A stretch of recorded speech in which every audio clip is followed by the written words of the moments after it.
देश की राजधानी दिल्ली के इंडिया गेट के पास नए संसद परिसर के निर्माण को मंजूरी मिल गई है। सुप्रीम कोर्ट ने सेंट्रल विस्टा परियोजना की वैधता को चुनौती देने वाली याचिकाओं पर अपना फैसला सुनाया है। जस्टिस एएम खानविलकर की अध्यक्षता वाली 3 सदस्यीय पीठ ने 2-1 के बहुमत के फैसले में कहा कि परियोजना के लिए जो पर्यावरण मंजूरी दी गई है और भूमि उपयोग के परिवर्तन के लिए जो अधिसूचना जारी की गई है वो वैध है।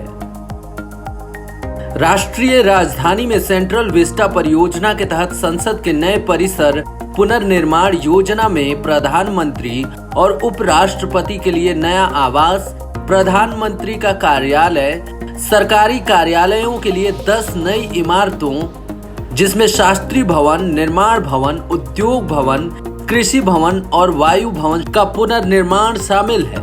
मौजूदा समय में इन इमारतों में कई केंद्रीय मंत्रालय जैसे शिक्षा, स्वास्थ्य, आवास, कृषि, वाणिज्य, वायुसेना आदि के कार्यालय हैं। परियोजना का काम कर रहे केंद्रीय लोक निर्माण विभाग ने अनुमानित लागत को 11,794 करोड़ रुपए से बढ़ाकर 13,450 करोड़ कर दिया है। उम्मीद की जा रही है कि 2022 में ये प्रोजेक्ट पूरा हो जाएगा और आजादी के 75 वर्ष पूरा होने पर संसद सत्र नए भवन में चलेंगे। सेंट्रल विस्टा परियोजना की घोषणा सितंबर 2019 में की गई थी। इसके तहत त्रिकोण के आकार वाले नए संसद भवन का निर्माण किया जाएगा, जिसमें 900 से 1200 सांसदों के बैठने की व्यवस्था होगी। इसका निर्माण अगस्त 2022 तक पूरा होना है। उसी वर्ष भारत 75वां स्वतंत्रता दिवस मनाएगा। इस परियोजना के तहत साझा केंद्रीय सचिवालय का निर्माण 2024 तक पूरा होने की उम्मीद है। आपको बता दें कि नई इमारत 65,400 स्क्वायर मीटर में बनाई जाएगी और भव्य कलाकृति से युक्त होगी। इमारत एक तिकोना ढांचा होगा और इसकी ऊंचाई पुरानी इमारत जितनी ही होगी। इसमें एक बड़ा संविधान हॉल, सांसदों के लिए एक लाउंज, एक लाइब्रेरी, कई कमेटियों के कमरे, डाइनिंग एरिया जैसे कई कंपार्टमेंट होंगे। लोकसभा चेंबर में 888 सदस्यों के बैठने की क्षमता होगी, जबकि राज्यसभा में 384 सीटें होंगी।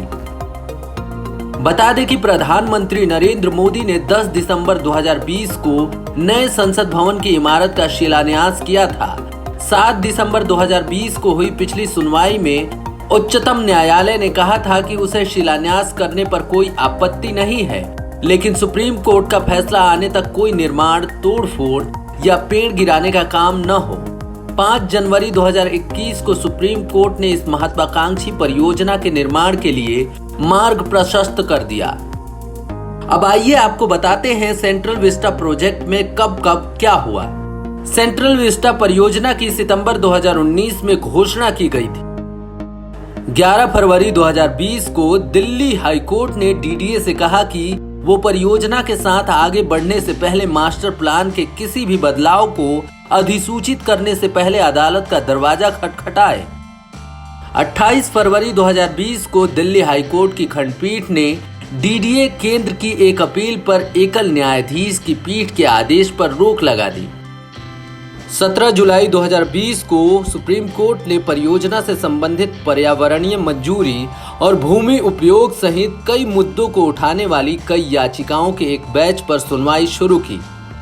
5 नवंबर 2020 को सुप्रीम कोर्ट ने परियोजना को चुनौती देने वाली याचिकाओं पर फैसला सुरक्षित रखा। 7 दिसंबर 2020 को सुप्रीम कोर्ट ने सेंट्रल विस्टा परियोजना के लिए शिलान्यास समारोह आयोजन की अनुमति दी, लेकिन निर्माण शुरू करने पर रोक लगा दी। 10 दिसंबर 2020 को प्रधानमंत्री नरेंद्र मोदी ने परियोजना की आधारशिला रखी। 5 जनवरी 2021 को सुप्रीम कोर्ट ने इस महत्वाकांक्षी परियोजना के निर्माण के लिए मार्ग प्रशस्त कर दिया। सुप्रीम कोर्ट से इजाजत मिलने के बाद सेंट्रल विस्टा पुनर्विकास प्रोजेक्ट का रास्ता साफ हो गया है। बुनियादी ढांचा क्षेत्र की company Shapoorji Pallonji and company limited Rajpath पुनर्विकास परियोजना के लिए सबसे कम बोली लगाने वाली कंपनी के रूप में उभरी है। केंद्रीय लोक निर्माण विभाग के बोली दस्तावेज के अनुसार कंपनी ने 477.08 करोड़ रुपए की बोली लगाई है, जो अनुमानित लागत से 4.99% कम है। यह सरकार की 13,500 करोड़ की लागत वाली सेंट्रल विस्टा पुनर्विकास योजना का हिस्सा है। एक अधिकारी ने बताया कि ऐतिहासिक राजपथ का पुनर्विकास कार्य 26 जनवरी को गणतंत्र दिवस परेड के बाद से शुरू हो गया है। केंद्र सरकार की महत्वाकांक्षी सेंट्रल विस्टा परियोजना के तहत नए संसद भवन का निर्माण कार्य 15 जनवरी से शुरू हो चुका है।